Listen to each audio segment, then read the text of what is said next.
Hello everybody, so this is going to be the Wheel of Fortune Chimps Challenge Day 76.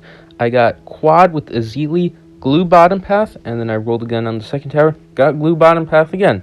So I re-rolled and got another support tower. So it's going to be a pretty interesting one because I basically get to make up most of this run when it comes to like all of the damage. So I decided I'm going to try something very funky cool because these towers are going to get nerfed in the next update. They're going to get a massive price nerf.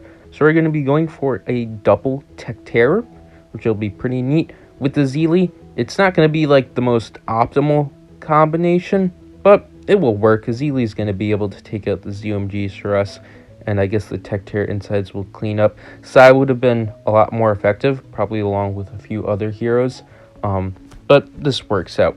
And because we're using Ezili, we're going to have not the nicest of early games, but it's actually going to end up coming out pretty optimal, despite how like ugly and bad it looks. I'm going to, for round 40, I could have gotten like a sub or something, but I decided to beat round 40 with a Druid of the Storm, which might be the first time you've ever seen a play like this happening, but because of this early game, I figured it would just be most optimal to get a tower like Druid of the Storm that I will be purchasing later on anyways to beat round 40. So at the end of the day, the only kind of towers that are being wasted on early game is the 4 darts, the 2 snipers, and the 2 engineers, 100, and all the other towers are going to be used for mid or late game, in some way or another eventually. So really this early game, it looks very messy and it looks kind of bad, but it ended up working out pretty well, and it actually wasn't too bad.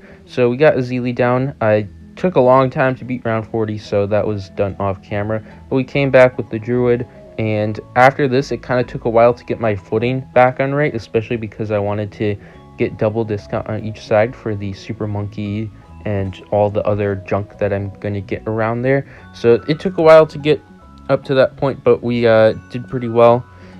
Eventually, after kind of mid-game, kind of after like round 55-ish, everything got really easy, and it was just a clear, straight run towards the end. I could have done this with possibly a bit of cash spare, but I didn't really get to it, and when it comes to what towers I used, obviously I have the 2 relentless glues for the wheel. Those kind of were incorporated pretty well, but I unfortunately wasn't able to really incorporate the ninja as much as I could have probably. It would have been crazy, but if I saved so much cash spare, I might have been able to go for the Grand Sabo, especially with a bunch of optimizations, but I ended up being kind of happy with what I had at the end. We did have the Sabo, and the Sabo was used very well. No, like 95, 99, 98.